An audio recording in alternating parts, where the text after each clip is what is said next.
Oke, minggu lalu kita udah bicara tentang ya konsep dari mutu itu seperti apa. Jadi yang harus dipahami dulu kan pertama kali adalah itu ya. Apa sih definisi mutu, pentingnya mutu, terus saat ini yang berkembang itu pada prakteknya quality atau mutu itu seperti apa. Kita udah bahas tuh selama 1,5 jam ya tentang itu. Nah, saya sebetulnya mau sedikit balik lagi ke awal. Jadi ingin menjelaskan dulu di dalam proses bisnis suatu industri atau suatu pabrik atau suatu usaha lah bisa kita bilang ya, suatu proses bisnis itu di mana sih letak yang namanya pengendalian dan penjaminan mutu di dalam proses bisnis dari sebuah industri. Ya, supaya kita juga ngerti nih, kenapa sih harus kita pelajari yang namanya pengendalian dan penjaminan mutu. Karena ini juga bermanfaat sekali nih saat nanti waktu kita mau mengambil sertifikasi keahlian. Ya, karena di sertifikasi keahlian itu kan ada banyak ya. Ada banyak kita mau ngambil itu spesifikasi keahlian kita itu ada di mana. Nah, hampir semua pembelajaran atau materi itu berdasarkan terhadap kebutuhan dari industri. Jadi kalau kita tarik mundur ya, kenapa sih harus kita pelajari suatu materi A, kenapa harus kita pelajari suatu materi B, materi C, materi D, sampai materi ke sekian banyaknya, itu berdasarkan atas kebutuhan dari industrinya. Ya, bagaimana suatu materi itu bisa ditangkap melalui kebutuhan dari industri. Kalau industri A misalnya, bergerak di bidang transportasi, kira-kira kebutuhan untuk sumber daya yang menjalankan bisnis tentang transportasi itu ada apa saja. Nah, itu nanti ada banyak sekali. Terus nanti bagaimana kalau jasa? Nanti ada lagi jasa. Nah, semua kebutuhan industri ini itu ditangkap oleh sebuah lembaga yang memang pembidangannya ada di bagian tenaga kerja. Ya, ada di Kementerian Ketenagakerjaan. Nah, dari Kementerian Ketenagakerjaan ini dia kan selalu berkomunikasi ya dengan industri. Apa sih yang menjadi kendala di industri saat ini? Apa sih yang menjadi kebutuhan industri saat ini? Itu dirumuskan oleh Menteri Ketenagakerjaan ya ke dalam sebuah standar-standar. Kalau di Menaker Trans itu atau di yang lain sebetulnya istilahnya sama, itu menjadi standar kompetensi kerja. Ya, standar kompetensi kerja. Kenapa ada nasionalnya? Karena kan disesuaikan dengan kebutuhan di negara Indonesia. Ya, tetapi ini tidak menutup kemungkinan karena sebetulnya ini udah masuk ke kompetensi kerja se-ASEAN. Ya, ASEAN, Asia Tenggara, ASEAN Southeast itu udah masuk nih ke sini. Ini masuk ke dalam Asia Tenggara nih. Ya, standar kompetensi kerja nasional yang sudah disusun. Makanya penting sekali untuk kita bisa menguasai apa sih yang mau menjadi kompetensi kerja kita. Nah, di pengendalian dan penjaminan mutu itu masuk ke dalam bagian ini. Ya, ke dalam bagian ini. Kalau kita lihat secara garis besarnya, kalau di teknik industri itu kan ada beberapa sub bidang keahlian ya. Ada ergonomi, contohnya ya ada ergonomi, ada sistem manufaktur, ada lagi yang tentang statistika. Nah, untuk sistem manufaktur sendiri, ini sudah dirumuskan oleh Menaker Trans.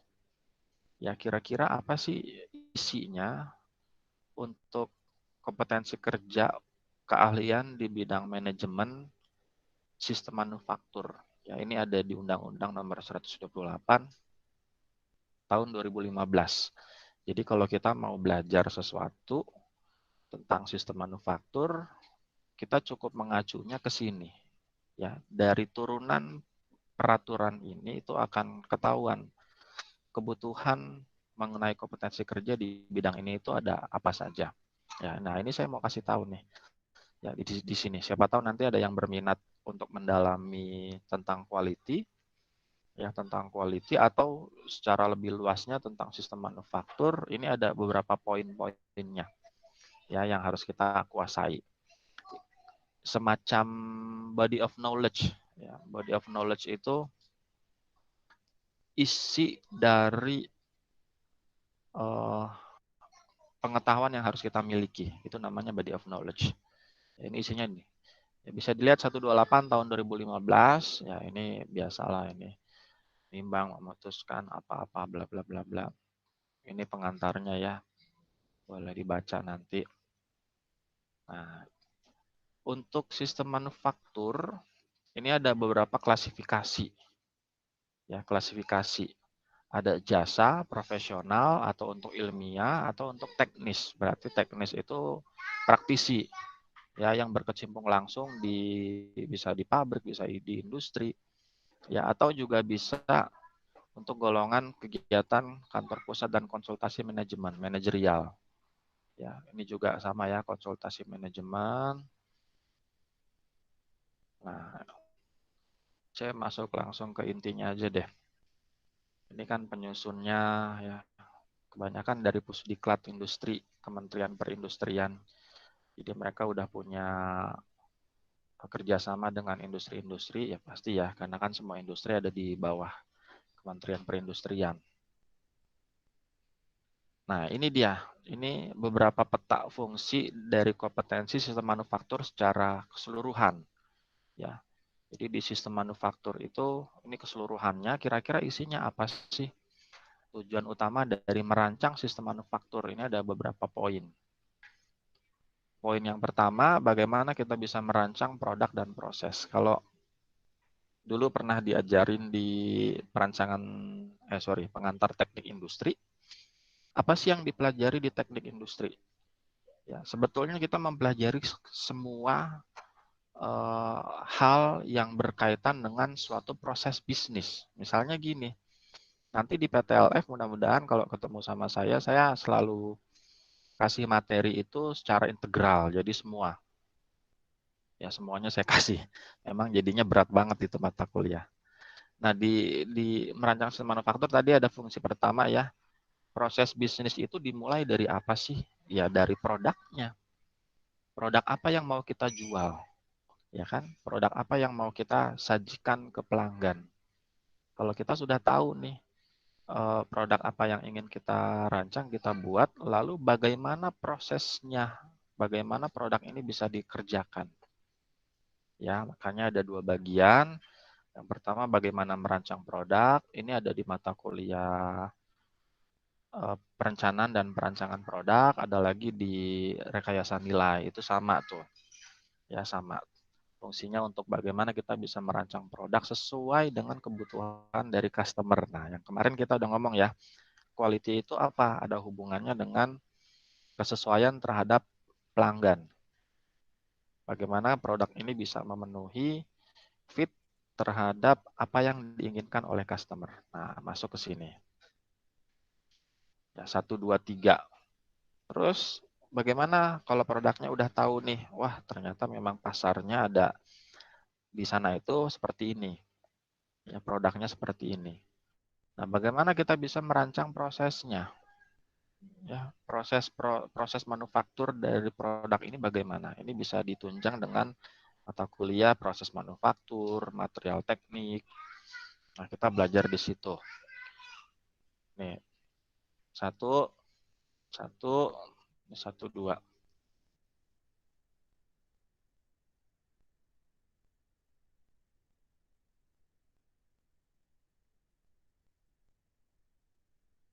Nah,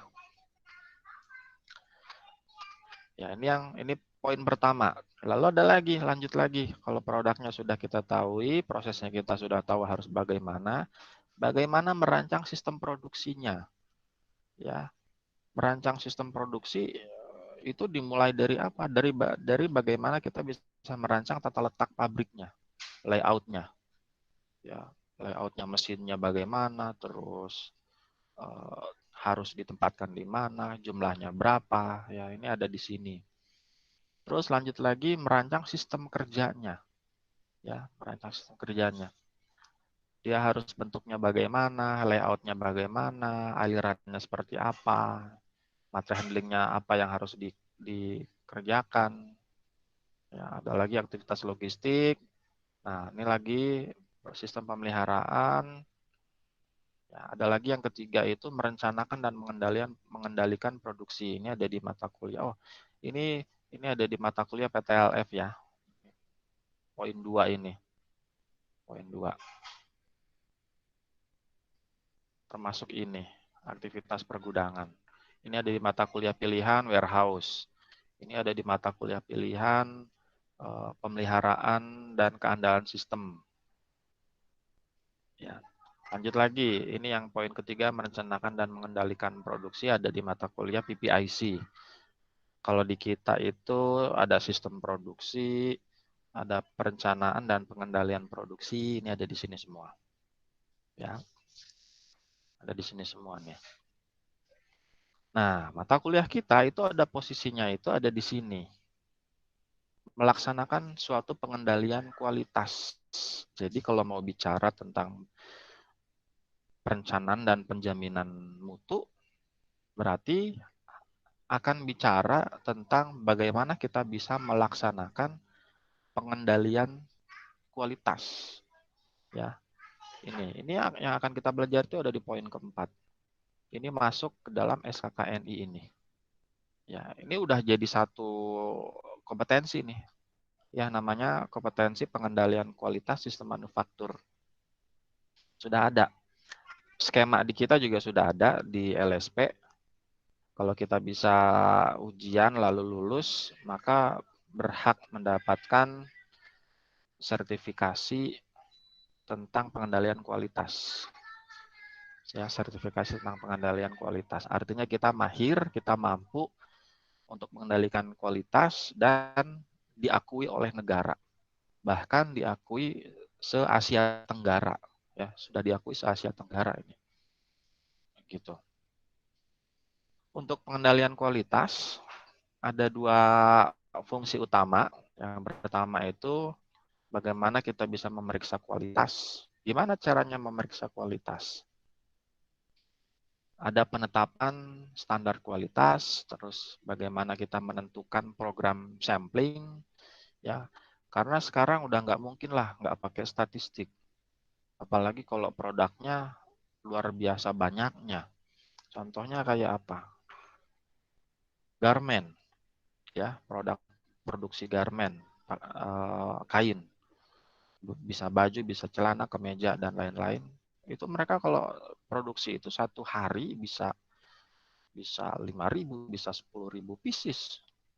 Bahkan ada yang sampai 50.000 pieces.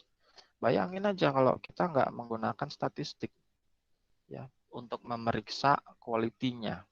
Artinya quality itu bukan bagus atau tidaknya ya, tetapi quality berdasarkan, jadi gini turunannya. Kita tahu kebutuhan konsumen itu apa, dari kebutuhan konsumen ini kita turunkan ke dalam spesifikasi produk. Ya, konsumen itu maunya ukuran bajunya misalnya ada S, M, L, XL. S itu dari berapa sampai berapa sentimeter. Ya, panjang ukuran kerah, terus panjang lengan, itu kan kalau ada ukuran S dari sekian senti sampai sekian senti. Nah, saat kita memeriksa kualitas, artinya baju ini ukuran panjang lengannya tidak boleh kurang dari sekian atau tidak boleh lebih dari sekian. Jadi yang dimaksud dengan kualitasnya itu begitu. Turunan dari kebutuhan konsumen. Kalau kita bilang elektronik ya, elektronik punya durability. Sekarang tuh lagi ngetren smartphone yang bisa nyelam ke air, ya bisa masuk ke dalam air. Itu bisa kita turunkan ke dalam spesifikasi produk, bisa masuk ke dalam air sampai kedalaman sekian. Ya, sampai ke kedalaman sekian. Ada yang sampai 10 meter, ada yang sampai 20 meter. Itu bisa kita turunkan ke situ. Kalau smartphone ini bisa menyelam ke 20 meter, artinya ini fit dengan kebutuhan konsumen. Ya, kita bisa cek nih kualitinya. Ada beberapa, sekarang bayangin kalau kita nggak pakai sampling, itu semua smartphone direndam semua, kan bahaya ya. Bahaya. Biasanya pakai batch. Ya, sampling, sorry, pakai sampling. Kalau ada sampling, dari 1000 unit yang diproduksi, kebutuhan samplingnya berapa? Hitung dengan statistik. Oh, ternyata dari 1000 itu kita cukup ambil sampling 5. 5 dari mana? Nanti ada perhitungan statistiknya. Dicobalah itu 5. Ya, dengan teknik pengambilannya bisa random, bisa dengan banyaklah itu teknik statistiknya ya. Nanti kita coba kupas. Terus dicek, diukur, ya, diuji coba. Ada beberapa pengujian itu yang menggunakan tekniknya destruktif. Destruktif itu mencoba sampai ke kemampuan produk ini. Ya, dirusak. Dirusak. Kalau dia butuh diselemin, ya diselemin. Ya, sampai berapa lama dia tahan. Kalau sering lihat uji coba mobil yang ketahanan terhadap tingkat keamanannya, itu kan mereka gimana cara nyobanya? Ditabrakin. Ya, waktu mobil melaju diatur sedemikian rupa dengan kecepatan sekian, misalnya di kecepatan 80, dikasih pembatas halangan, lalu disengaja ditabrakan. Bagaimana keadaan di dalam kabin supirnya? Supirnya nanti ada daminya, boneka-bonekanya dengan beberapa sensor, kira-kira dampak atau impact ke supir ini bagaimana sih? Kan ada gitu ya. Itu dites begitu.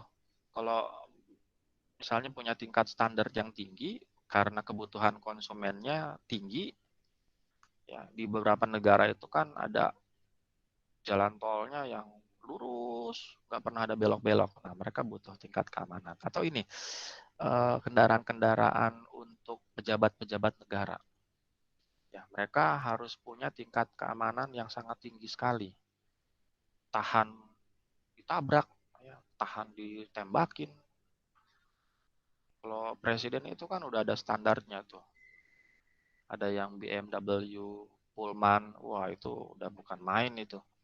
Bannya ditembak bisa flat, bisa mengisi sendiri.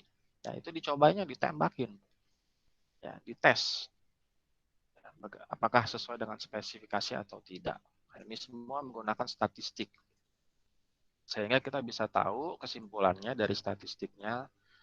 Ada hipotesisnya ditolak atau diterima. Apakah sampling ini bisa diterima, kualitasnya baik atau tidak. Nah, kita akan belajar banyak nanti nih di statistiknya. Ya, di statistiknya. Terus udah ketahuan dapat hasilnya baik atau tidak. Terus fungsi utama yang kedua, ini kita juga harus bisa jamin bahwa kualitas ini bisa kita,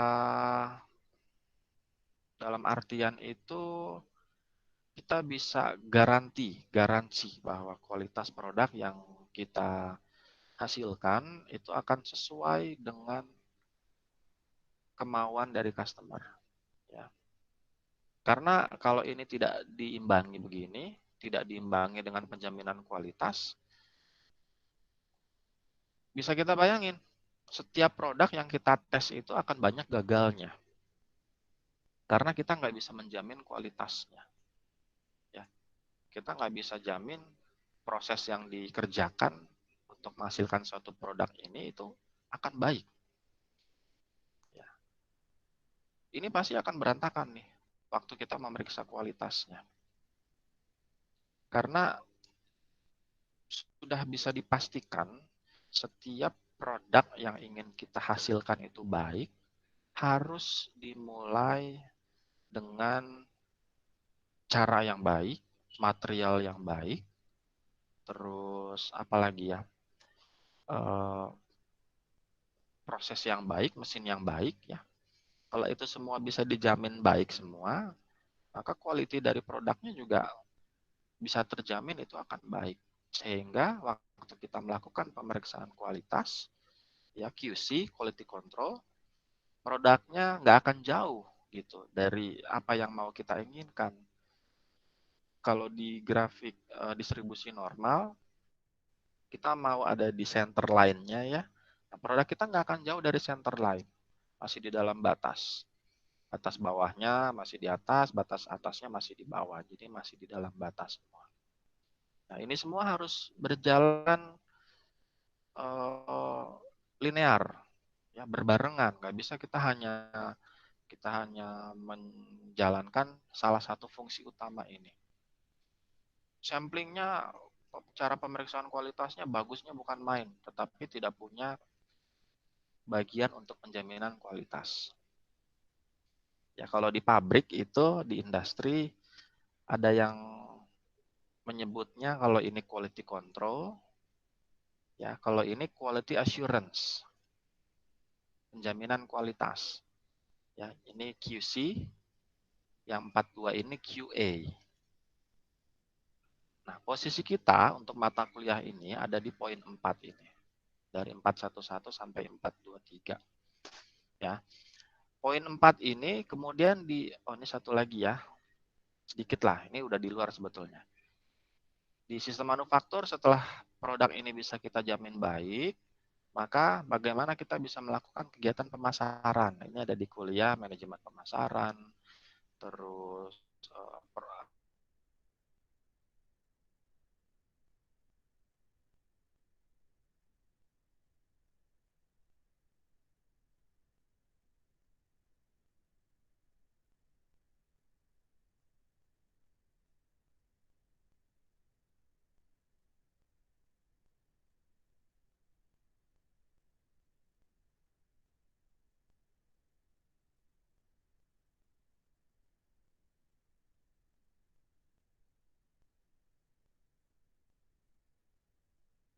ya, SDM saya lupa nih.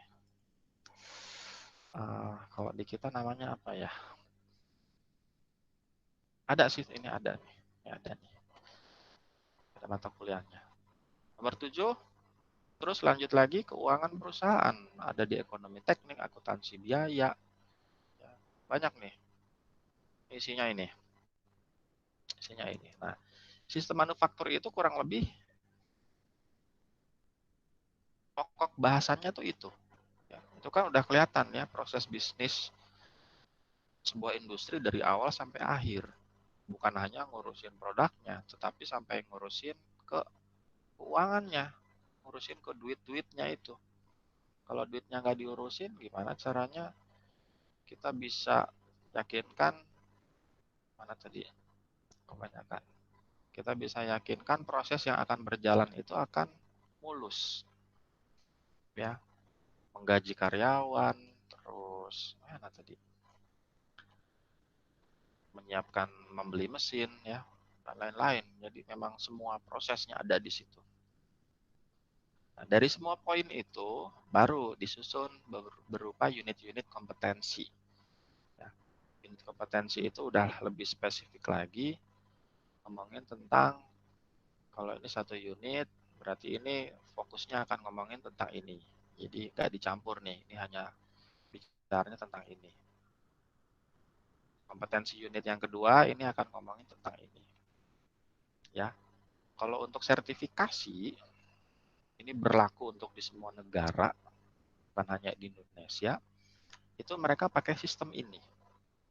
Ya, sistem unit kompetensi ini. Mau di ISQ, American Society of Quality, mau di ISCEA, International Supply Chain, mau di apa namanya tuh, BPA itu punya Inggris, sama juga kayak begini. Mereka pakai unit kompetensi.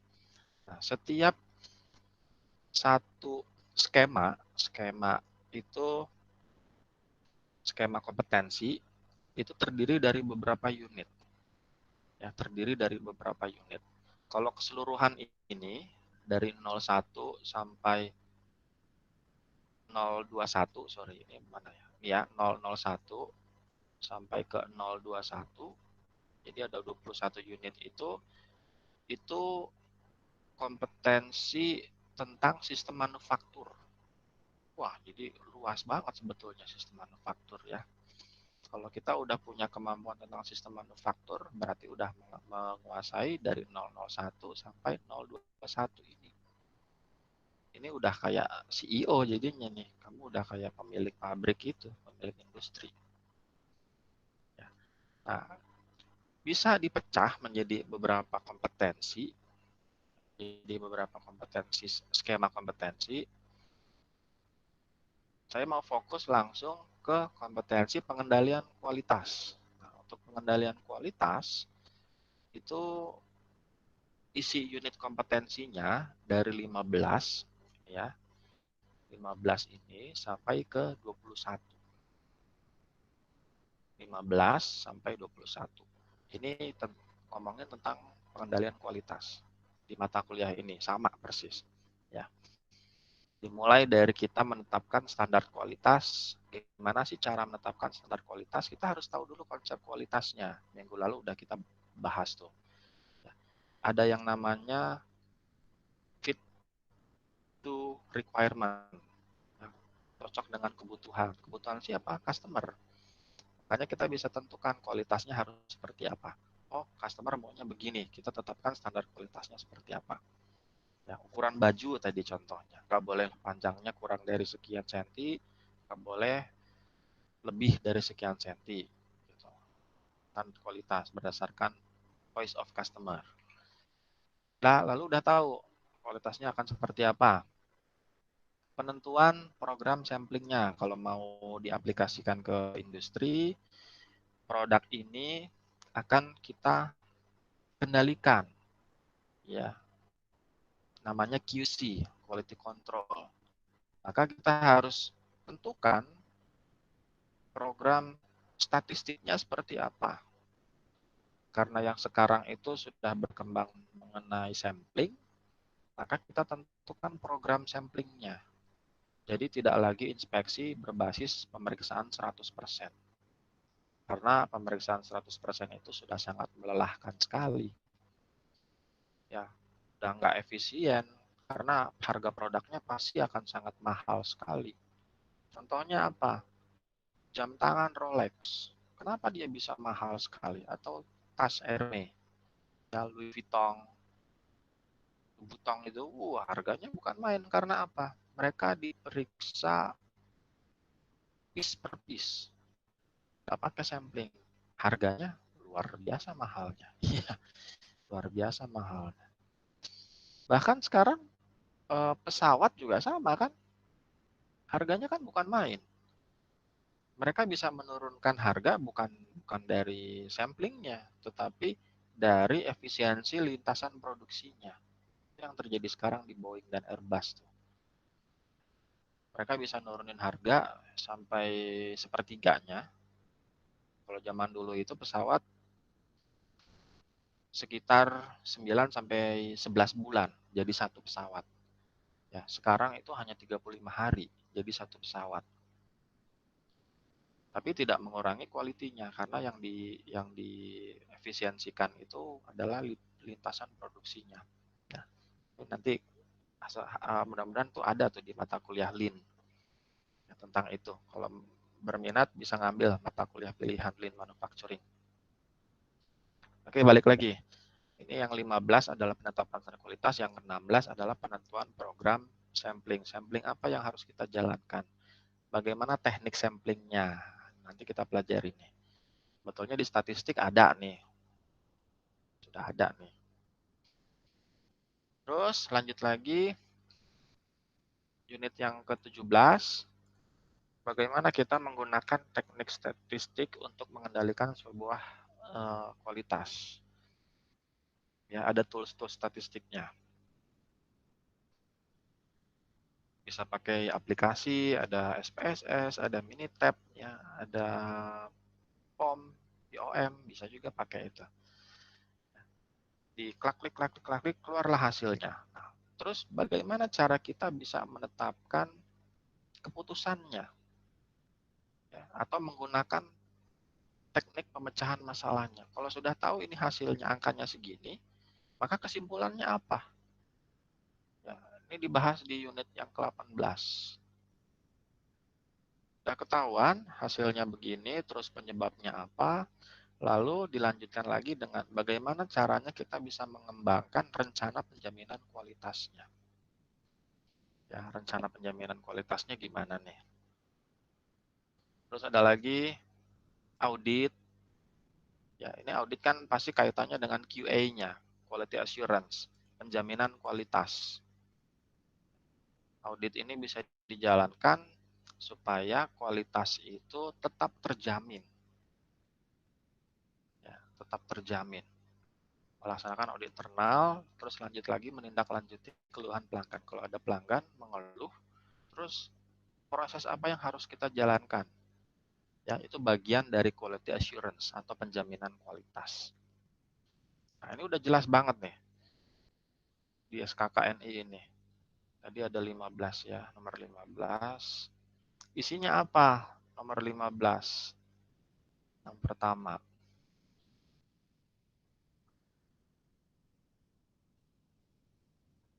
ini dia, 15. Ya, menetapkan standar kualitas. Terus materi apa yang harus kita pelajari nih tentang penetapan standar kualitas? Mencakup pengetahuan, keterampilan, dan sikap kerja dalam menetapkan standar kualitas. Jadi, bagaimana caranya menetapkan standar kualitas? Caranya ada dua. Yang pertama, kita identifikasi faktor-faktor kualitas. Ya, bagaimana kita bisa mengidentifikasi faktor-faktor kualitas? Gimana caranya bisa identifikasi? Ada 2 poin lagi. Bisa diidentifikasi dengan apa? Dengan kita tahu apa sih yang diinginkan oleh pelanggan. Nah, ini namanya voice of customer.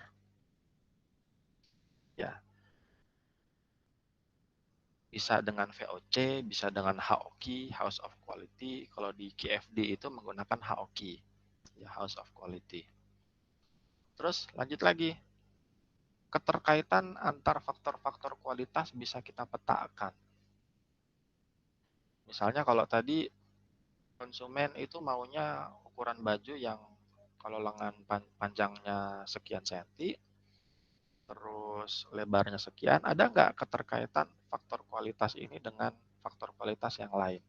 Misalnya udah panjangnya sekian, terus pengen quality bahannya yang sekian gram, ya sekian gram. Terus kita petakan gimana keterkaitan antara faktor-faktor kualitas ini. Ya, yang kedua. Terus lanjut lagi menetapkan suatu standar kualitas. Ada 3 poin. Yang pertama adalah parameter kualitas diidentifikasi berdasarkan peta keterkaitan. Jadi dari peta keterkaitan ini, ya, peta keterkaitan yang sudah kita buat, kita identifikasi parameter kualitasnya. Ya, parameter kualitasnya. Tadi kalau panjangnya harus sekian, lebarnya harus sekian, berarti dimensi, ya, dimensi teknis. Panjang mejanya nggak boleh kurang dari sekian, nggak boleh lebih panjang dari sekian. Berarti ini dimensi teknis. Nah, dari dimensi teknis kita bisa tetapkan spesifikasinya. Nah, ya berurutan kan? Berurutan. Kalau S berarti harus dari misalnya 50 cm dengan toleransi plus minus 1 cm. Berarti nggak boleh kurang dari 49, tidak boleh lebih dari 51. Nah, itu adalah spesifikasi kualitas. Ya, berdasarkan parameternya yang tadi. Parameter yang pertama dimensi. Berarti harus begini.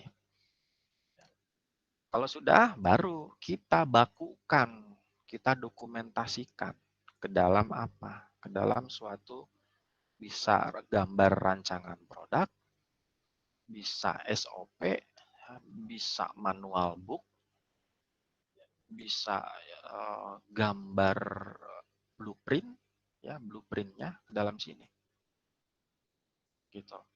Ini standar kualitas yang pertama. Isinya begini untuk yang poin 15. Nanti yang ke-16, isinya tentang menentukan program sampling. Gimana caranya kita bisa menentukan program sampling? Ada 3 poin. Ya. Yang pertama itu elemen yang pertama mengidentifikasi variabel yang akan diukur. Kita mau ukur variabelnya yang mana? Ya, yang paling krusial terhadap kualitas. Contohnya gini. Contohnya. Tadi kalau panjang lengan itu mana yang mau kita ukur? Apakah kalau dia biasanya kalau ada lengan panjang ada mansetnya ya. Manset itu yang lipatan kain paling ujung itu namanya manset. Yang mau kita ukur itu panjang mansetnya atau panjang lengannya. Paling kritis yang mana sih? Pastikan panjang lengannya. Ya. Artinya gini, walaupun panjang mansetnya nggak sesuai, tetapi panjang lengannya masih sesuai dengan spesifikasi, kan nggak ada masalah. Ya, nggak ada problem tuh. Masih bisa tetap digunakan. Ya. Masih bisa kita gunakan, di nggak kritis. Tapi kalau udah panjang lengannya itu kan jadi kritis. Nah, berarti kita harus mengukur variabel dimensi yang ini, panjang lengan. Ya, berdasarkan faktor kritisnya. Gitu. Atau misalnya pakaian. Ya, pakaian itu udah bukan lagi diukur kalau ada berat ya. Ada berat. Bukan lagi diukur hanya berat bagian tangan berapa, berat bagian punggung berapa, kainnya gitu. Tapi udah diukurnya keseluruhan produk. Sehingga yang harus diukur itu yang mana. Jadi kita tentukan faktor kritis mana yang akan menentukan suatu quality dari produknya. Ya, quality itu kesesuaian spesifikasi dari konsumen. Yang pertama. Yang kedua, menetapkan cara pengukurannya. Kita mau menggunakan teknik pengukuran seperti apa. Ya, bisa dengan alat ukur garis, alat ukur sigmat, atau kalau pakai berat bisa juga ya. Bisa juga seperti itu. Jadi kita tetapkan menggunakan alat ukur yang mana. Ini dimasukkan supaya konsisten menggunakan alat ukur yang sama dari proses pertama sampai proses yang terakhir. Ya, terus yang ketiga baru menetapkan metode samplingnya. Oh, ini lebih cocoknya samplingnya nih dengan sampling ini. Ya, ada 2 kriteria. Pengambilan sampel ini diidentifikasi sesuai keperluan kita. Ya, kita mau menggunakan metode pengambilan sampel yang seperti apa kan banyak tuh. Ya, kalau udah tahu, oh menggunakan metode ini, maka kita standarkan, kita tetapkan ya ke dalam SOP. Jadi nanti waktu ngambil sampel itu pakai caranya begini. Nah, yang kedua. Yang ketiga ada lagi baru masuk ke statistiknya. Ya, kita udah tahu cara ngambil samplingnya gimana, cara ngukurnya gimana, berapa banyak yang harus kita ambil. Nah, ini kita olah ke dalam teknik-teknik statistik. Ya, ada 2 elemen, mengidentifikasi parameter proses yang akan dikendalikan. Kita mau mengendalikan parameter proses yang mana. Kalau tadi kita ambil checklist dimensi panjang lengan, ya, berarti itu kan yang mau kita kendalikan. Terus kita petakan, peta kontrolnya. Kira-kira sekarang itu berjalan seperti apa? Apakah masih dalam batas kontrol atau sudah tidak terkontrol? Itu kan masuk ke dalam sini. Kita identifikasi. Ya, ada beberapa proses nih yang di luar kontrol nih. Wah, ini jadi masukan nih. Prosesnya harus distabilisasi, ya, distabilkan.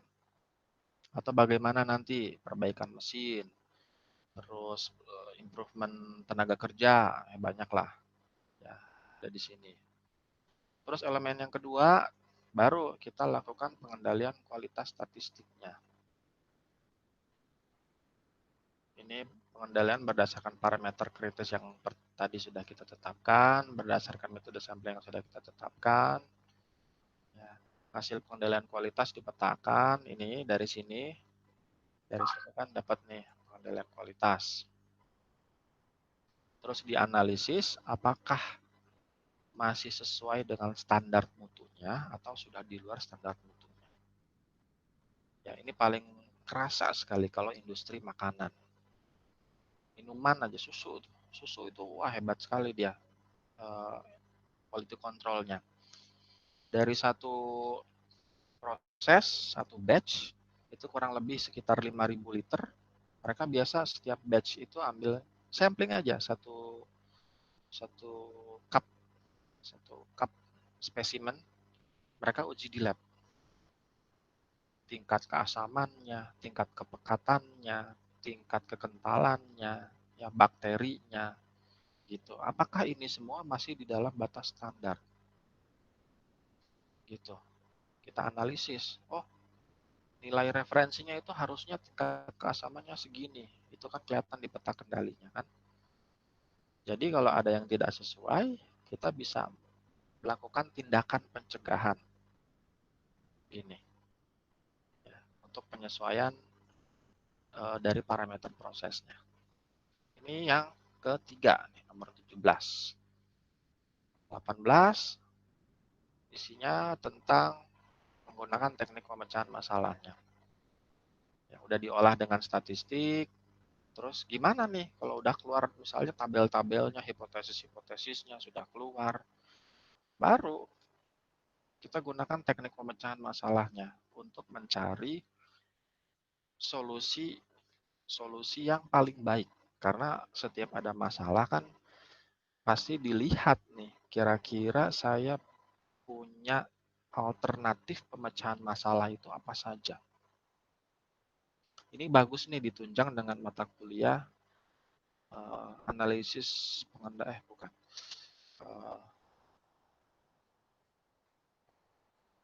pengambilan keputusan, ya sistem pengambilan keputusan.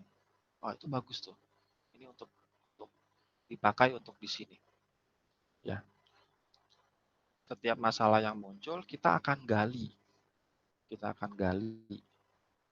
kira-kira baiknya pakai apa nih cara pemecahan masalahnya. Pasti kan harus sesuai dengan kondisi yang terjadi. Ya, kondisi yang terjadi itu begini nih, maka disusunlah alternatifnya, mulai dari 1 sampai ke N. Mulai dari ide yang sederhana sampai yang paling kompleks. Dari yang wajar sampai tidak wajar, alias sampai ide-ide yang gila gitu. Ya, ini kan terjadi nih sekarang. Bagaimana orang yang senang jalan-jalan, kalau orang dulu kan mikirnya, wah saya mau jalan-jalan keluar kota. Terus naik lagi kebutuhannya, keluar pulau. Ya kan, tadinya di Jawa, ke Sumatera, atau ke Kalimantan. Terus nanti naik lagi, keluar negara. Indonesia, ke Thailand, Vietnam, ya Jepang, Korea, nanti naik lagi keluar benua. Saya masih ini kan di Asia, wah saya mau ke Eropa, saya mau ke Amerika. Nanti naik lagi kebutuhannya sampai sekarang ke luar planet. Udah ada tuh yang mikir sampai segitu gilanya tuh. Orang pasti akan berpikir ini si Elon Musk ini sama yang punya Virgin Atlantic, ya Virgin Atlantic itu udah punya cita-cita wisata nanti bisa ke luar planet bumi, keluar angkasa. Ini kan udah ide gila nih. Bisa dikomersialisasi, wisata keluar angkasa. Ada yang ke bulan, ada yang ke Mars, ke ISS gitu. Itu bisa dikomersialisasi dan dia sudah memulai itu sudah setengah jalan. Itu kan ide gila ya. Ide gila kadangkala bisa jadi ide yang paling baik. Ya, ide yang paling baik. Atau bisa juga ide sederhana itu ide yang paling masuk akal. Ada contoh tuh. Sebetulnya nih saya kalau ngajar di Lean itu masukin analogi seperti itu. Seperti ini.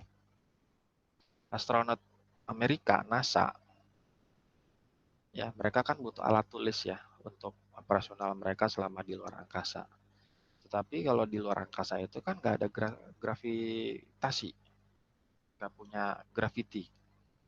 Sehingga alat tulis yang punya konsep kapilaritas itu udah pasti nggak akan berfungsi. Contohnya kayak pulpen yang biasa kita pakai. Kenapa dia bisa terus berfungsi sih? Karena dia butuh gravitasi untuk si tinta ini akan terus turun ke bawah. Ya, jadi kita bisa pakai terus karena sebetulnya tinta itu sedang berusaha untuk keluar, ya, untuk turun, ketarik gravitasi. Tetapi kalau tidak ada gravitasi, ya ini tinta kan nggak akan kemana-mana. Ya. Mereka udah bikin itu alat tulis yang harganya $1 juta, cuma pulpen doang. Dikasih gas apa supaya bisa ketekan, terus ujung bolnya itu, bolpen kan ya, itu ujungnya dikasih bahan tertentu, grafit apa, sehingga harganya bisa mahal sekali $1 juta cuma untuk sebuah pulpen. Itu solusi yang dikerjakan oleh astronot Amerika, oleh NASA. Beda lagi ceritanya dengan kosmonot Rusia. Ya mereka butuh alat tulis. Tapi ngapain kita bikin pulpen seharga $1 juta? Ya udah kita pakai pensil saja.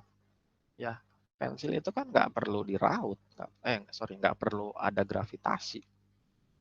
Patah tinggal diraut kan, selesai. Harganya 2.000 perak dapat. Dibanding pulpen seharga $1 juta.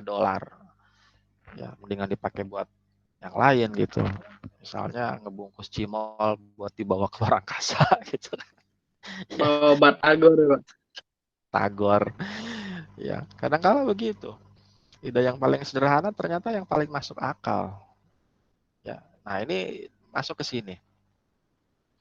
Ya, bagaimana kita bisa menggunakan teknik pemecahan masalah untuk mengevaluasi alternatif-alternatif yang paling baik di antara yang baik, karena pasti gak akan mungkin kita mengalternatifkan yang tidak baik. Ya, pasti yang kita tawarkan adalah alternatif yang baik. Ya, dapat. Terus lanjut lagi, baru udah ketahuan nih hasilnya seperti apa. Kita rencanakan penjaminan kualitasnya seperti apa, quality assurance-nya akan seperti apa. Ya, ada 3 elemen, mengidentifikasi parameter kritis, menentukan metode penjaminan kualitasnya, lalu mendokumentasikan. Ya, ada masuk lagi nih poin-poin lebih spesifiknya di sini. Parameter kualitas diidentifikasi sesuai tujuan, ya kualitas ditentukan sampai ke tahap pendokumentasian untuk apa nih?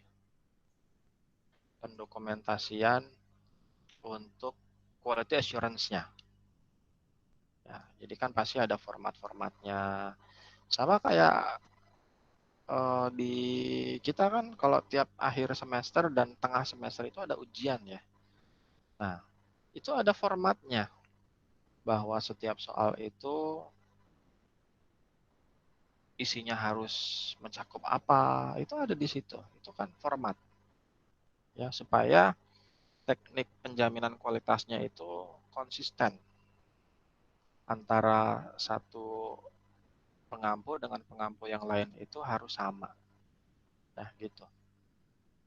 Jadi saat nanti di sampling dengan dosen yang lain itu menghasilkan hasil yang kurang lebih sama gitu. Karena memang penjaminan kualitasnya sudah konsisten. Ya, ada di sini. rencana quality assurance-nya seperti apa, baru auditnya. Yang namanya QA itu harus kencang juga auditnya. Contohnya audit, kalau mau hasilnya bagus ya karyawan harus kerja misalnya 1 hari sekian jam. Itu kan diaudit. Ya, saya kalau mau hasil 100 unit per hari, gimana caranya? Ya, kapasitas produksinya harus sesuai dong. Gimana caranya kita bisa jamin kapasitas produksi sesuai? Ya karyawan harus masuk tepat waktu.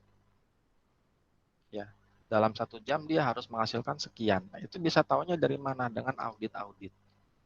Ya, bagian mana nih yang harus diaudit, terus jadwal periode auditnya bagaimana, terus daftar periksa dan dokumen auditnya akan seperti apa, lalu ada pelaksanaan kegiatan auditnya bagaimana, ya, terus cara pelaporannya. Nah, ini berhubungan semua dengan QA, Quality Assurance, penjaminan mutu. QA. Yang terakhir ini proses PDCA-nya akan balik lagi ke customer. Bagaimana kita bisa menindaklanjuti keluhan pelanggan? Ada 2 elemen, keluhan pelanggan ditanggapi, lalu diselesaikan. Gimana cara menanggapinya? Kita klasifikasikan dulu rinciannya. Terus laporan-laporan yang berkaitan dengan keluhan pelanggan dikoordinasikan kepada pihak yang terkait. Kalau misalnya ada keluhan di jahitan, berarti kita akan evaluasi ini proses ini dikerjakan di mana. Oh, di proses stasiun kerja kelima. Kita koordinasi. Kenapa bisa terjadi seperti ini? Ya, dalam artian bukan untuk menyalahkan ya, tetapi melakukan improvement. Jadi jangan datang, wih, goblok lo ngerjain gitu aja nggak bisa, bukan gitu konsep QA-nya. Karena nggak bisa jadi. Emosi, Pak. Kadang-kadang kalau bos kan gitu kan, siapa nih yang ngerjain begini? Goblok banget nih. Wah, ngomel terus. Harusnya nggak gitu. Ya, yang namanya QA itu nggak gitu. Itu dijadikan masukan untuk manajemen melakukan improvement. Ya, karena barangkali ini bukan semata-mata kesalahan dari manusianya. Kalau di skripsi itu saya selalu bilang ke mahasiswa, jangan selalu nyalahin operator. Karena bisa jadi operator ini melakukan kesalahan dikarenakan sistem yang belum baik. Bisa juga seperti itu. Ya. Atau sistemnya masih banyak celah untuk dia melakukan kesalahan. Salah jahit gitu. Karena apa? Gelap. Nah, bisa jadi kan? Bukan semata-mata karena operatornya nggak bisa jahit gitu lah. Gelap gimana mau jahit dengan benar? Masa ia disuruh operatornya, kamu bertapa di Gunung Kawi supaya punya penglihatan kelelawar ya, gitu kan nggak bisa, nggak bisa, nggak bisa begitu. Atau kalau bagian loading, unloading tuh logistik di gudang, kapasitas angkutnya nggak sesuai apa namanya, atau ada kapasitas angkut yang tidak terkerjakan ya waktu loading unloading. Bisa jadi kan bukan karena kesalahan manusianya, alat materai handlingnya rusak. Gak mungkin kita paksain, kamu ngangkat begini aja nggak bisa, kamu fitness dulu deh. Wah, itu solusi ngawur itu. Pekerjanya suruh fitness, angkat Biar kuat, beban, Pak. biar kuat. Ya kan, biar kuat. Ah, itu ngawur itu. Ya, jadi bukan berarti kesalahan itu dikerjakan semata-mata kesalahan operator. Ya, sering banget tuh kita dengerin human error, human error, human error. Wah, kayak gitu tuh konsepnya. Kurang-kurangin nyalain operator. Ya, harus digali lebih dalam lagi. Itu biasanya saya kalau kasih tahu kalau lagi skripsi itu gitu, jangan operator lu disalahin, kasihan. Nanti dipecat juga lagi. Ya, jadi ini yang tahap kalau PDCA itu ini tahap ceknya, nanti act-nya adalah menyelesaikannya.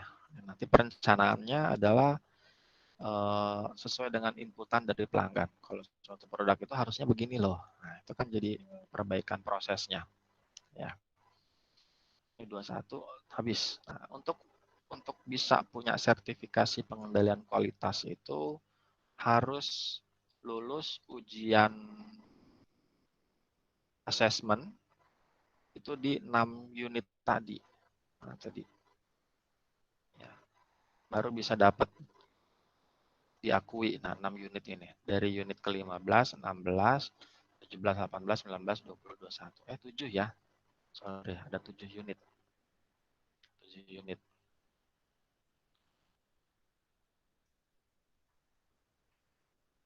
Ya, nanti kalau berminat untuk punya kompetensi mengenai pengendalian kualitas, ini kita udah punya nih di LSP untuk skema sertifikasi pengendalian kualitas sistem manufaktur. Ya isinya tentang mata kuliah yang sekarang kita pelajari. Ya, ini udah ada nih. Isinya ini 7 unit. 7 unit.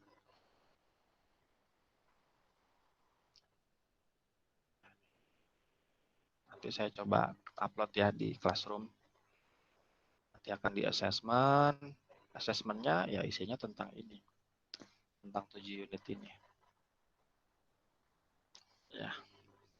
Kita akan mempelajari 7 unit ini di mata kuliah ini. Ya, gitu.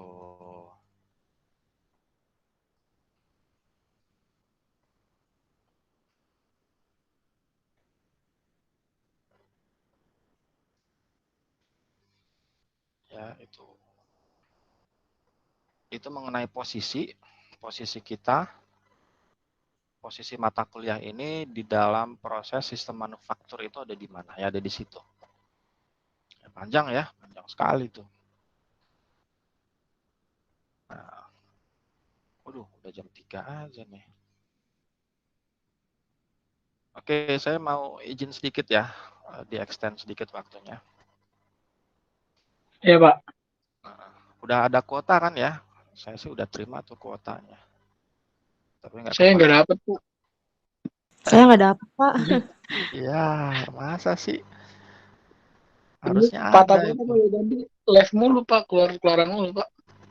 Kadang Oh, PPT-nya nge-freeze gitu-gitu, Pak. harusnya udah masuk loh itu kuota dari Mendikbud. Saya dapat tuh Pak, 15 giga. Saya Iya, dapet Pak, sekali doang dulu, saya Pak. Rino, Pak. iya gimana? Saya mau nanya, Pak. Saya nggak pernah dapat kuota, Pak, dari pertama, Pak. Dari awal. Kenapa Wah, ya, Pak? itu nomornya pernah ganti nggak? Enggak, kan Yang lagi itu kata ngisi data di From ya. isi ya, From iya. itu udah ya, itu udah benar. Terus yang di SIA juga udah benar, Pak. Hmm. Waduh, harusnya diaduin nanti coba diaduin aja ya. Kalau ada ini lagi arahan lagi nih dari fakultas, ya Itu nanti saya coba. pengaduannya kemana ya, Pak? Ya nanti saya coba tanya lagi. Oh ya udah, Saya Pak. tanya. Makasih, Pak. Ya, harusnya udah dapat tuh. 3 bulan, Maret, April, Mei, 4 bulan. Maret, April, Mei, Juni. Harusnya udah ada tuh. Saya dapat waktu bulan September doang, Pak. Apa bulan apa gitu? Sekali doang. Udah jauh banget, Pak. Gawat itu mah. Ya, nanti saya coba tanya deh, baru saya coba publishnya di grup ya. Iya, Pak. Baik, Pak. Terima kasih, Pak. Oke, nih lanjut lagi ya. Tadi udah ketahuan nih posisi kita di mana. Ya, nah, posisi ini sekarang sedikit lebih dalam ya. Posisi pengendalian mutu di dalam sistem manajemen mutu perusahaan itu ada di mana? Kalau tadi di sistem manufakturnya, ya, sistem manufaktur secara keseluruhan atau ada di mana? Nah, ini di sistem manajemen mutu dari perusahaannya. Yang namanya pengendalian mutu itu ada di sini. Karena berkaitan dengan apa? Kualitas dari desain, kan? Desainnya itu begini, maka kita harus mengontrol seperti apa. Sama kayak tadi tuh kemeja. kemeja itu panjangnya 50 cm nih, desainnya begini. Maka harus kita kontrol bagaimana supaya tetap di 50 cm. Ya, kalau ada tidak yang sesuai, maka harus kita lakukan improvement, quality improvement. Jadi ini quality control, pengendalian mutu. Nah, yang penjaminan mutu itu ada di sini, quality assurance. Ya, quality assurance ini menjamin bahwa seluruh proses pengendalian mutu ini akan bisa menghasilkan produk yang baik. Ya, contohnya tadi kan audit-audit karyawan itu harus masuk sekian jam, bekerja sekian jam, tingkat produktivitasnya sekian, itu kan dijamin di QA. Ya, quality assurance. Ada dua bagian besar. Nah, di QC, pengendalian mutu dan penjaminan mutu ini akan mempengaruhi strategi dari kualitas dan policy. Policy itu aturan-aturannya. Aturan-aturan yang mengikatnya. Ya kayak itu tadi aja. Jam masuk karyawan akan diatur oleh policy. Jam 8 sampai jam 4 misalnya. Istirahat jam 12 sampai jam 1 itu kan diatur melalui policy. Ya. Atau ada lagi cuti. Ya, cuti itu kan juga diatur melalui policy. Terus upah juga diatur melalui policy, aturan. Ada aturan negara yang diturunkan ke aturan perusahaan. Ya, ada lagi kalau ini policy, lalu ini strategi kualitasnya. Ya, berhubungan dengan strategi pengembangan produknya. Ya, quality strategi, misalnya penggunaan teknologi tertentu. Teknologi tertentu ini harus apa nih? Nah, itu kan berhubungan dengan quality strateginya. Ya, jadi posisinya itu ada di sini. Ada dua besar, pengendalian mutu ini penjaminan mutu ini. Dihubungkan dengan yang namanya policy dan strategi dari kualitas. Nah, ya. Strategi kualitas dan policy atau peraturan ini akan menetapkan kebijakan mutu, ya, sasaran dan tujuan mutu, tingkat mutu produk, tingkat mutu sumber daya. Ini sifatnya lebih long term, ya, jangka panjang. Penilaian-penilaian investasi itu kebanyakan penilaian long term. Misalnya tingkat mutu sumber daya. Kalau kita mau investasi nih ke sebuah negara ya, contohnya saya mau bikin pabrik mobil. Apa sih yang mereka lihat? Pertama, ya, pasti akan dilihat salah satunya adalah tingkat mutu dari sumber dayanya. Baik sumber daya manusianya, pekerjanya, sumber daya materialnya, ya kan? Dia butuh material apa tersedia di sini. Sama apa? Sumber daya energinya. Energi yang paling gampang ukurnya ya listrik. Ya, listriknya stabil nggak? Kita bikin pabrik mobil listriknya suka mati-mati. Walah, bangkrut kita kan gitu ya. Atau butuh tenaga kerja yang terampil, tetapi sumber dayanya nggak mendukung untuk itu. Rata-rata misalnya ya, tingkat pendidikannya masih rendah. Atau jangan-jangan nggak ada yang sekolah. Gimana caranya bikin mobil SDM-nya nggak punya? Gitu. SDE-nya nggak punya sumber daya energinya. Listriknya suka mati-mati. Pasti nggak akan match. Ya, ini kaitannya dengan long term planning. Ya, berhubungan juga dengan strategiknya. Contohnya tadi sumber dayanya oke lah nih ya, cukup. Tetapi saya mau ekspansi ke teknologi yang lebih maju, sehingga saya butuh sumber daya yang akan saya bentuk. Nah, itu masuk ke strategic planning-nya. Jadi setiap beberapa tahun, orang pekerja ini akan saya kirim ke luar negeri untuk belajar. Itu salah satu strategic planning. Untuk long term planning yang lebih baik. Makanya kenapa kalau masuk ke perusahaan ya, suka dikirim untuk training. Kamu training di sini ya, nanti training di sana ya. Itu untuk apa? Menunjang ini long term planning-nya supaya tetap tercapai. Ya, long term planning sehingga 4 poin ini akan tetap bisa terjamin. Ya, bisa di assurance, bisa dijamin. Yang pertama ini yang atas ya, yang atas ini. Nah, lalu quality design ini menetapkan spesifikasi bahan dan produk, ada lagi persyaratan proses produk, ada lagi spesifikasi sumber dayanya. Ini spesifikasi teknis lah, kita mau bikin produknya seperti apa, maka bahannya harus bagaimana. Ya. Lalu spesifikasinya gimana, dimensinya berapa, terus panjangnya berapa, lebarnya berapa. Terus spesifikasi sumber dayanya, kebutuhan mesinnya bagaimana, ini harus mesin dengan teknologi apa ya. Kira-kira begitu. Ini hubungannya dengan perencanaan jangka menengah atau project planning ya, untuk produk-produk yang misalnya customize gitu. Wah, ini ada customize produk nih dari perusahaan ini mau bikin ini sekian unit. Nah, kita bisa project-kan itu. Nah, itu sifatnya midterm, jangka menengah. Nah, untuk QC ini sifatnya lebih pendek lagi karena langsung masuk ke bagian production-nya. Ya, kita menjamin atau kita menjaga, mengendalikan mutu dari bahannya, mutu dari produknya secara aktual.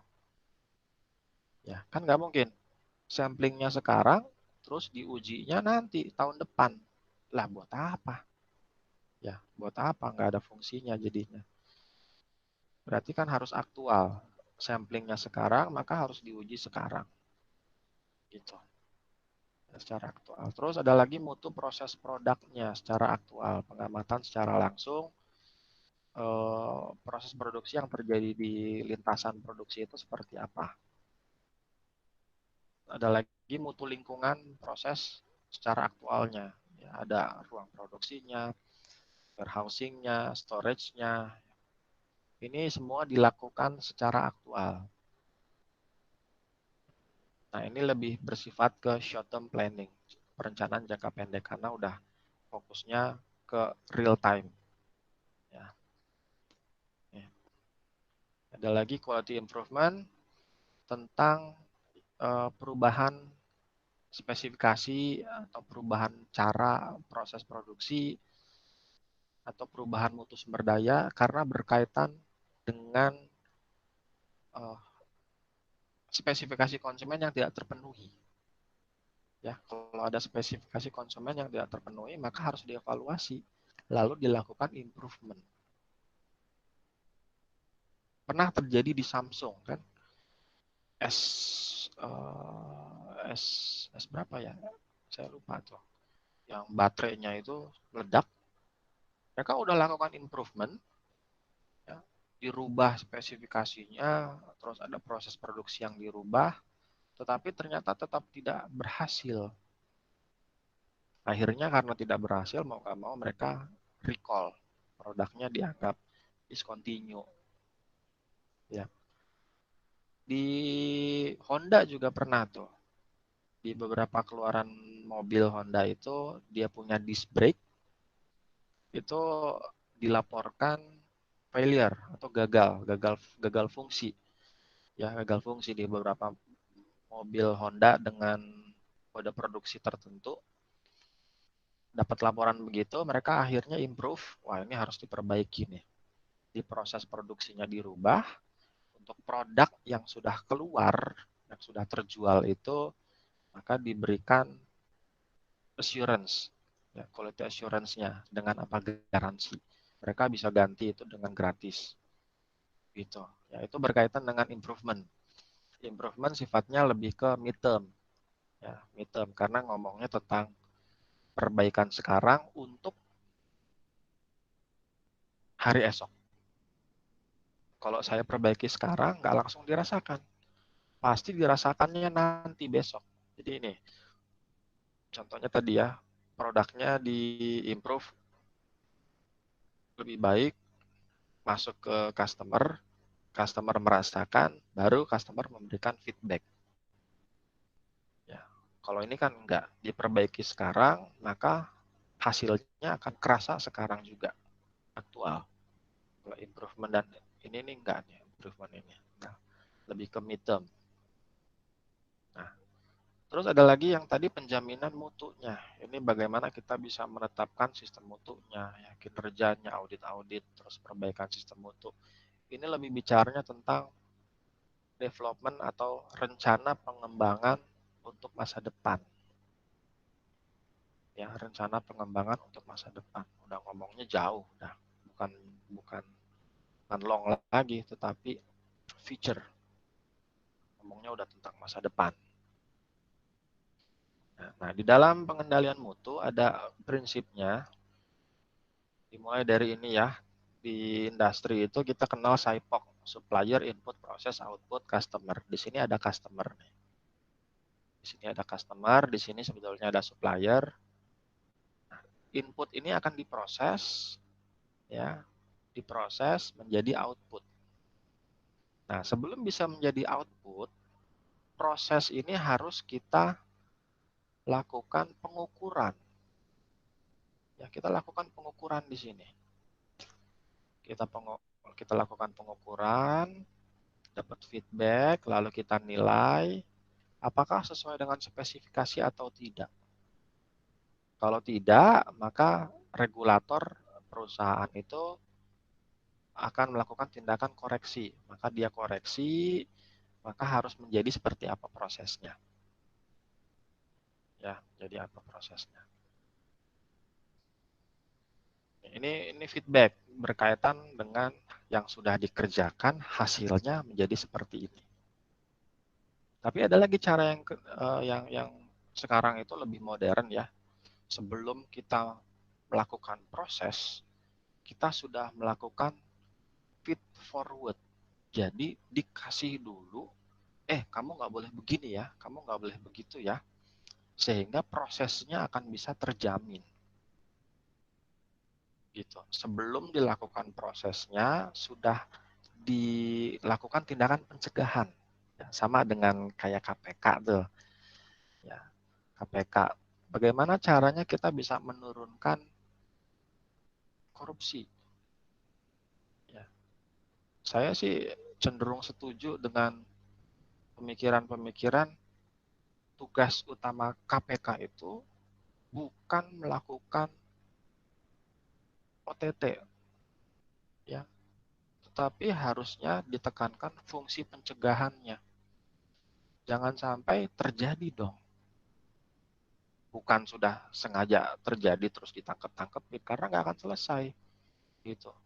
Nggak akan beres pasti karena tidak ada tindakan pencegahannya. Tapi kalau kita fokus terhadap tindakan pencegahan, maka pasti tingkat terjadinya suatu kesalahan itu akan bisa dikurangi. Sama kayak yang sekarang nih, ETLE ya, ETLE, elektronik tilang.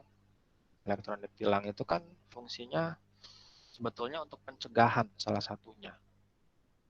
Ya, sebelum dia melakukan pelanggaran lalu lintas sudah ada warning, gitu. Nah itu feed forward. Jadi sebelum dilakukan suatu proses, maka sudah diberikan yang namanya feed atau inputan. Ya, ini prosesnya begini ya, jangan begini ya. Dilakukan pengukuran, penilaian sesuai dengan spesifikasi atau tidak. Kalau tidak sesuai, maka regulator akan melakukan tindakan koreksi. Ya, sehingga output yang dihasilkan di sini itu akan sesuai dengan kemauan. Di sini ada customer. Ya, ada customer nih. Ini customer nih. Nah, ada customer. Ya, ada pelanggan. Ya. Ini model prosesnya tadi ya, ada SIPOC, supplier, input, proses, output, customer. Supplier ini ya yang memberikan material, yang memberikan data, informasi. Input itu adalah sesuatu yang diberikan. Kalau dia kasih data, ya ini inputannya adalah berupa data. Kalau makanan ya berarti berupa raw material. Proses ini proses transformasinya yang tadinya masih berbentuk bahan mentah diproses menjadi barang jadi. Output ini produknya yang dihasilkan. Yang terakhir itu adalah customer. Customer itu penerima output. Ya, penerima output si customer. Nah, hubungannya ini dia. QC dikontrol, ada kesalahan, ada ketidaksesuaian di improvement. Ya, sorry.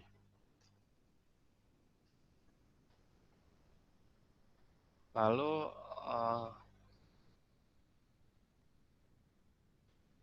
sesudah di improvement lalu dilakukan apa nih namanya QA ini harusnya ya dijamin distandarkan lalu masuk lagi ke QC gitu ya. Ya ini karakteristik nggak perlu lah.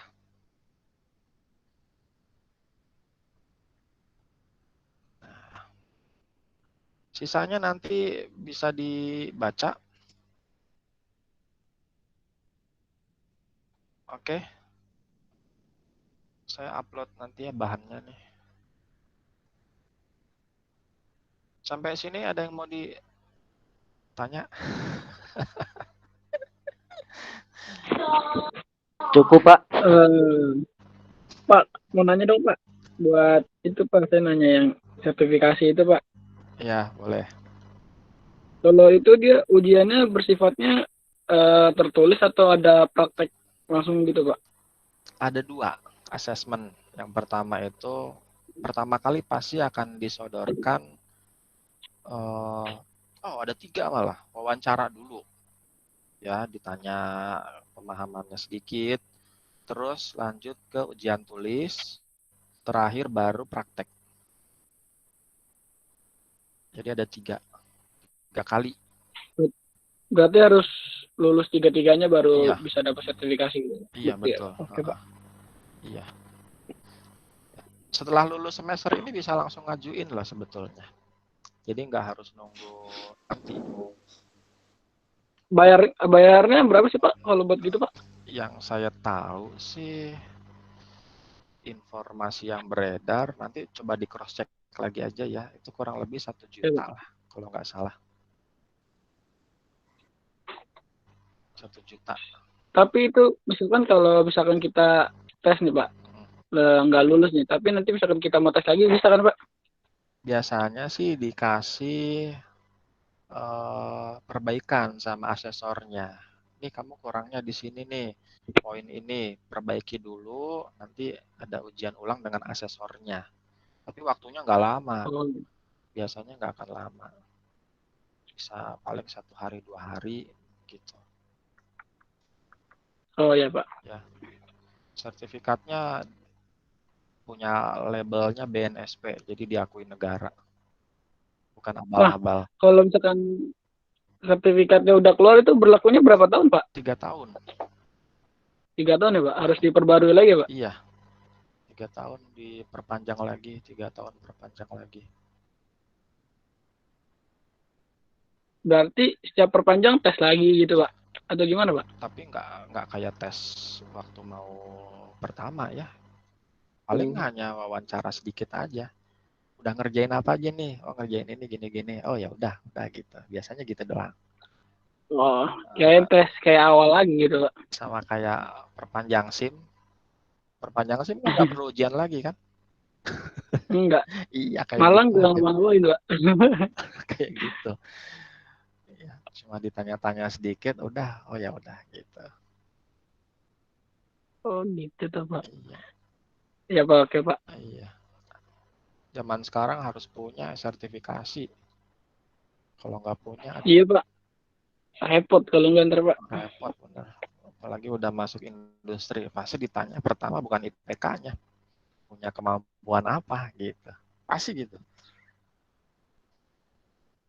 Oh iya Pak, kalau pengalaman kerja itu apa masih harus punya sertifikasi quality? Kan saya pernah kerja tuh di bagian quality Pak 2 tahun. Ya. Nah, kira-kira itu harus Pak tidak Pak untuk memiliki sertifikat profesi QC gitu Pak? Kalau udah punya pengalaman sih nggak apa-apa ya, nggak masalah. berarti kan kita sudah pernah melakukan itu. Gitu. Itu kan salah satu assurance ya. Kamu bisa jamin kamu mengerti ini di mana? Oh, saya sudah pernah mengerjakan ini. Di mana? Di pabrik ini. Tapi kalau belum punya pengalaman, gimana cara meyakinkannya? Ya, saya punya kemampuan berdasarkan pengakuan negara nih, sertifikasi ini. Kalau kamu udah punya pengalaman sih nggak apa-apa. Nggak punya juga. Tapi kalau sampai punya juga, wah itu sebuah pengakuan tertulis kalau kamu tuh memang expert di bidang itu. Seperti itu. Ya, iya.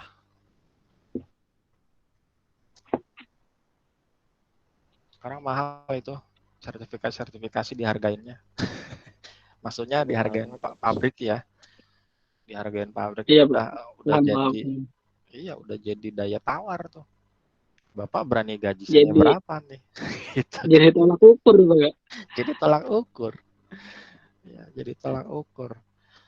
Ya, apalagi kalau udah sertifikasinya internasional. Wih, udah yang nyari kita yang dicari, bukan kita nyari. Pasti kita yang dicari itu. Gajinya Jadi nawarnya kalau gitu udah beda.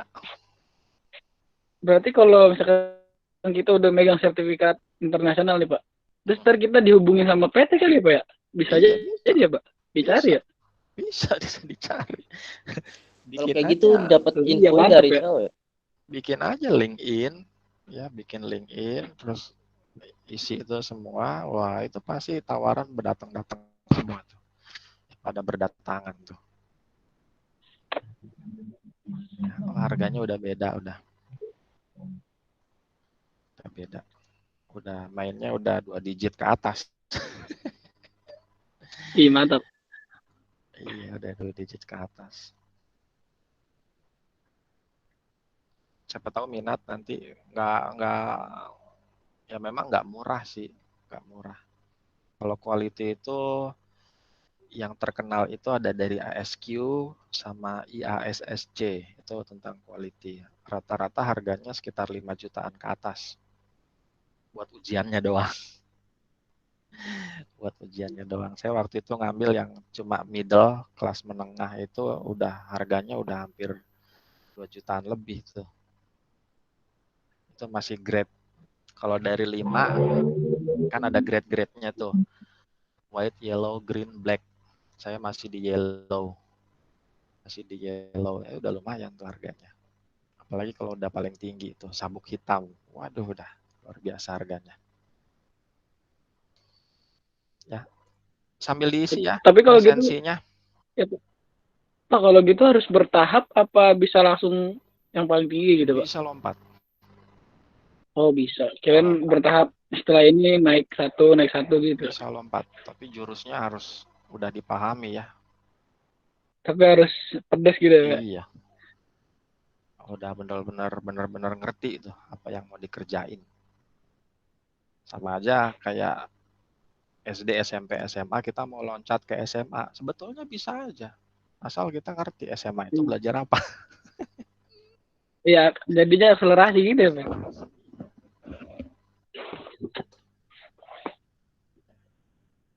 Ya, silakan isi nama NPM. Iya Pak, baik Pak. Saya upload materinya. Kalau untuk baru lulus Pak, saya udah punya pengalaman juga 2 tahun. Itu untuk ngelamar kerja biasanya di bagian posisi apa Pak? Bisa ditawarin ya Pak?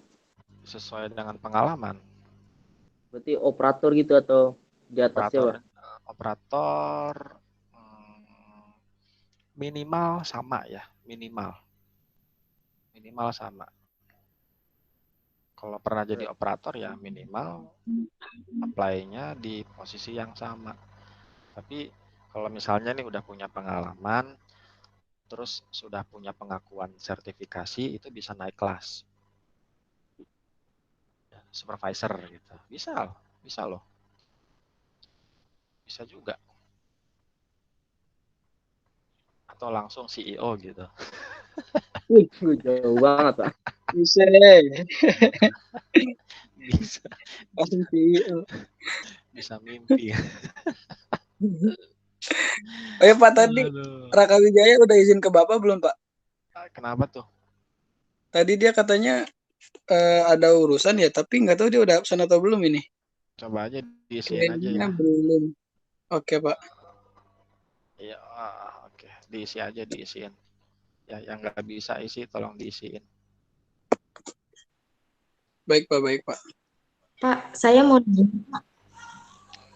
Gimana? Siapa nih? Windy. Oke. Pak. Berangin. Ya, kemarin kan saya kerja di bagian quality, tapi quality receiving, Pak. Kan kayak tadi itu kan perannya itu tuh kayak peran produksi itu kan cuman QC, antara QC, QA, sama QE. Nah, untuk receivingnya sendiri itu apakah termasuk peran penting dalam produksi, Pak? Iya, iya loh. Banget loh. Receiving juga sama. Ya, di proses bisnis itu semua posisi itu sangat penting loh. Jadi jangan mikirnya dia hanya karena receiving terus di nomor dua kan. Analoginya gini, suatu produk yang sudah selesai diproduksi, ya ini kan sudah selesai nih diproduksi.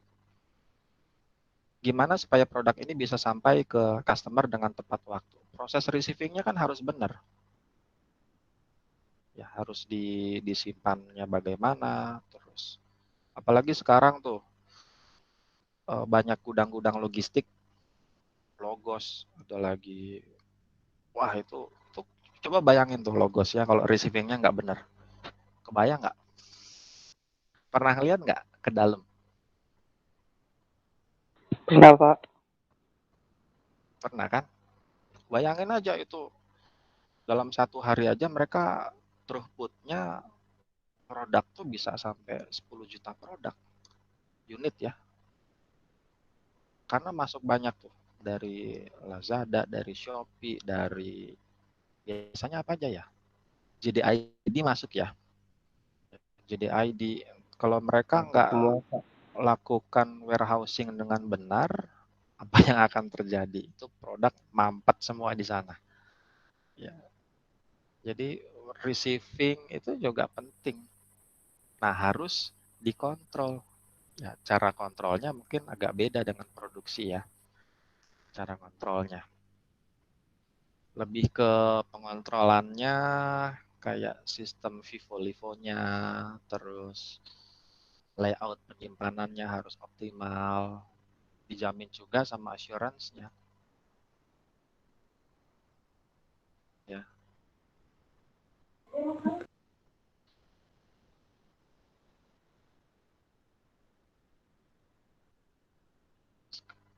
Sekarang bisnis logistik lagi naik banget. Dengan adanya pandemik ini juga kan sekarang ini saya pasti jamin ada perilaku-perilaku yang tidak berubah. Misalnya kayak perilaku belanja online. Ya, sebentar ya.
Oke, maaf ada iklan. Ya, yang kalau udah isi daftar presensi boleh keluar sih sebetulnya. Windy, saya saranin ambil mata kuliah warehousing deh. Di Warehousing. semester 8 berarti ya, Pak? Semester 6 juga boleh kok. Semester Baik. 6. Tapi kalau masih offline kayaknya enakan, kalau masih online enakan offline gitu, Pak. Rencananya kan Juni ini mau tatap muka kan. Ini Mudah-mudahan nih, ada. Beneran gitu, Pak? Iya, rencananya Juni ini. Tempat katanya duduknya masih nunggu dipisah. dosen-dosen pada divaksin dulu, Pak. Berarti setelah UTS itu. Enggak, setelah semester ini habis. Kita kan mulai bulan Oh, Juli kan? oh iya. Iya ya Iya, Pak, iya Pak. Berarti pas semester baru ya Pak ya? semester baru. Anak baru masuk. Iya, Juli. Rencana vaksin untuk mahasiswa dan dosen itu kan harusnya mulai bulan ini sampai bulan Juni. Ya, mudah-mudahan terrealisasi lah. Amin Pak. Ya, walaupun nanti akan ada prokes-prokes yang membatasi ya, setidaknya nggak begini-gini amat lah ya.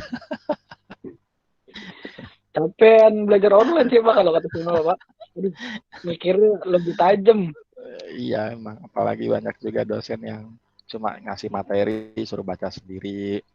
Itu bener. Aduh. Iya terus ngasih materi tugas gitu Pak. Aduh, pusing banget. Materi ditinggal gitu. Pusing banget Pak. Vaksinnya gratis apa bayar, Pak? Gratis lah. Aduh, boro-boro bayar Bang mikirin vaksin. Kalau bayar mah nggak usah dah, kantaran aja. Gratis itu. Gratis. Ya, mudah-mudahan disupport juga dari kampus. Katanya sih gitu ada rencananya. Berarti nanti kita vaksinasinya itu dari jalur kampus dong Pak? Iya. Oh, gitu ya. Iya. Disuntiknya sama OB. Aduh, di leher lagi Pak.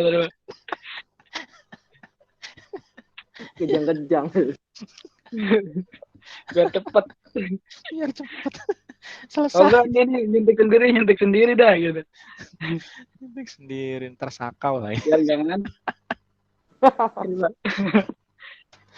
Aduh. Pak, kalau udah divaksin dapat biaya potongan pembayaran nggak, Pak? Aduh, nggak tahu deh itu. Dapat susu coklat. Dapat susu coklat sama kacang hijau Bang. Bubur kacang hijau. Kayak mau donor itu.